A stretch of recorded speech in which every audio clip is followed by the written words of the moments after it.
Everyone, good morning. সবাই কেমন আছো? আশা করি সবাই খুব ভালো আছো। শিউলি লাইফস্টাইল ব্লগে তোমাদের অনেক অনেক স্বাগত জানিয়ে নতুন আর একটা ভিডিও নিয়ে চলে এসেছি। আর আশা করি তোমাদের আজকের ভিডিওটা খুবই ভালো লাগবে। প্রথম থেকে শেষ পর্যন্ত দেখার অনুরোধ রইল। এখন সকাল বেজে গেছে 6টা আর আমি এখন থেকে ব্লগটা শুরু করছি। অনেক সকালে ঘুম থেকে উঠে ফ্রেশ হয়ে চলে এসেছি পুরো রান্নাঘরে। যেহেতু সকালবেলা ঘুম থেকে উঠে আমাকে রান্না চালু করতে হচ্ছে। এখন দেখো চাটা হয়ে গেল, সকালের প্রথমেই হচ্ছে চা। তো তারপর আমি এদিকে ভাত বসিয়ে দেবো, কারণ হাজব্যান্ড ডিউটি বেরিয়ে যাবে আর ও আজকে যাবে অনেক দূরে। ওই জন্য সকালবেলা ঘুম থেকে উঠে রান্নাটা বসিয়ে দিয়েছি, যেহেতু 8টার মধ্যে বেরিয়ে যাবে। তাই আমি খুব সকালবেলা উঠে বাসি ঘরটার ঝাড় দেওয়া এগুলো হয়ে গেছে। আর তাই এখন দেখো ভাতটা আমি বসিয়ে দিচ্ছি আর ওকে আমি চা দিয়ে দিলাম। তো সকালবেলা আমি সেরকম কিছুই খাইনি, একটু লেবু জল খেয়েছি, গরম জল। আর এইদিকে দেখো, যেহেতু সকালবেলা উঠে তাড়াহুড়োর মধ্যে থাকবো বলে সমস্ত সবজি কেটে রেখেছি। এদিকে ঝিঙে কেটে রেখেছি, পোস্ত করবো। এদিকে মাংসটা রাতে ধুয়ে ফ্রিজে একদম ফ্রেশ করে রেখে দিয়েছি।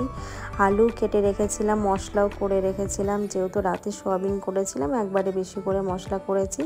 আর পেঁয়াজটা এরকম জিরি করে কেটে আমি এরকম কন্টেনারের মধ্যে মুটকি আটকে ফ্রিজে রেখে দিয়েছিলাম, তাহলে ফ্রিজের মধ্যে পুরো গন্ধটা ছড়াবে না। তো এদিকে দেখো আমি দুপাশেই বসিয়ে দিয়েছি, এদিকে ঝিঙে পোস্তটা বসিয়ে দিলাম। আর দুদিকে না রান্না বসিয়ে দুদিকে কড়াটাও খুব একটা ট্রাপের মধ্যে পড়ে, বোঝা মুশকিল। এইদিকে তো নাড়তে হয়, ওইদিকে মশলারও এগুলো ভুলভ্রান্তি হয়ে যায়। তো এইদিকে আমি তাড়াহুড়ো করে মাথা ঠান্ডা রেখেই করছি।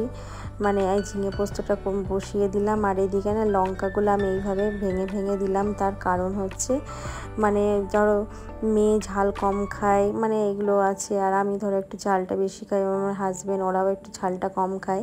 তা লঙ্কাটা এইভাবে ভেঙে দিলে কি হয়, পুরো সিদ্ধ হয়ে গেল, তো হালকা ঝালটা হলো। আর আমার যখন দরকার হবে আমি তখন খাওয়ার সময় লঙ্কাটা এইভাবে করে নিতে পারবো। এইদিকে দেখো আমি আলুটাও ভাজা হয়ে গেল মাংসের।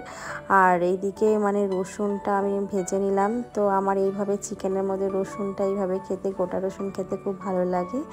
তো তোমাদের কার কার ভালো লাগে অবশ্যই জানাবে। আর এদিকে আমি মাংসটা বসাবো, তার জন্য আমি ফোড়ন দিয়ে দিলাম। আর কি বলো তো, ও যেহেতু আজকে দূরে যাবে, তো রাতে খায় না, বাইরে খেয়ে আসে। তো চিকেনটা রান্না করছি এই জন্য, সকাল সকাল যাতে ও নিয়ে যেতে পারে। আর আমি কেটে ধুয়ে রাতে গুছিয়ে রেখেছিলাম ফ্রিজে, তো ওই জন্য তাড়াতাড়ি করে বসিয়ে দিতে পারছি। আর এইদিকে দেখো আমার ঝিঙে পোস্তটা প্রায় হয়ে এসছে। প্রচণ্ড যেন ঝিঙের মধ্যে প্রচণ্ড জল বেরাচ্ছিল। তো আর এইদিকে যেন জলটা একটু গাঢ় করার জন্য আমি একটু আটা, ময়দা বা চালের গুঁড়ো থাকলেও দিলে ভালো হয়। তো আমার চালের গুঁড়ো ছিল না, আমি এইদিকে আটাই দিলাম। আর দেখো কী সুন্দর গ্রেভিটা হয়ে গেছে। এটা আমি মায়ের কাছ থেকে দেখেছি, মা এইভাবেই করতো।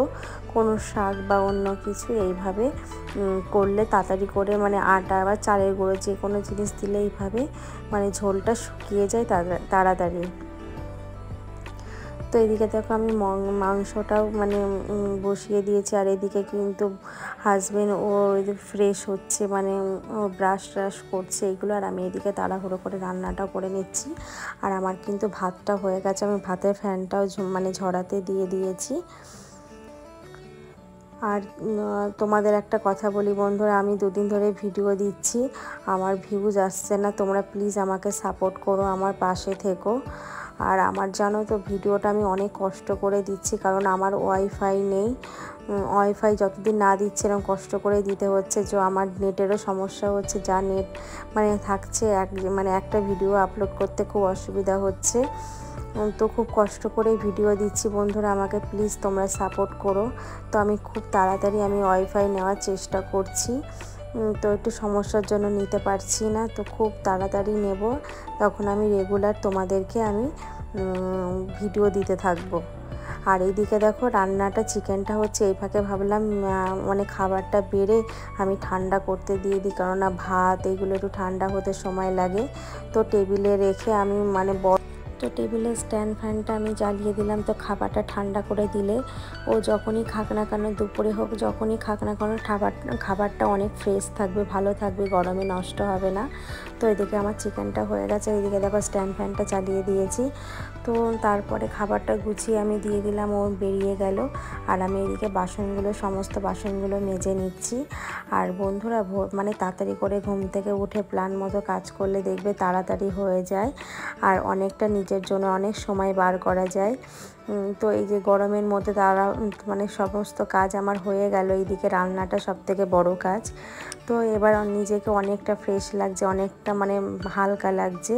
তো এদিকে দেখো বাসনটা মাজার পর আমি এখানে জল ঝরাতে দিয়ে দিলাম। তারপরে আমি মানে বাস্কেটে তুলে দেব। তারপরে এদিকে দেখো আমি ওভেনটা পরিষ্কার করে মেয়েকে আমি তুলে দিলাম। ও ঘুমিয়েছিল, ওকে তুলে ওকে ব্রাশ করতে দিয়েছি। তারপরে ওকে আমি খেতে দিয়ে দেবো, দিয়ে বাকি কাজগুলো আবার শুরু করব। আর ওভেনটা আমার মানে রোজ আমি এইভাবে করেই ক্লিন করে নিই। যতবার কিচেনে রান্না করি বেসিং এইভাবে আমি ক্লিন করে পরিষ্কার করে রাখি।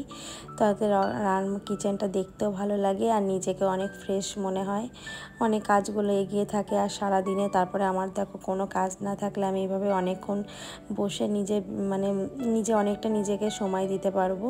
তো এদিকে দেখো মেয়েকে আমি খাবার দিয়ে দিলাম, ও খেতে থাকুক। খেতে দিয়ে তারপরে দেখো এখানে পড়তে বসিয়ে দিয়েছি, যেহেতু এখন সামার ভ্যাকেশন স্কুলে অনেক হোমওয়ার্ক দিচ্ছে।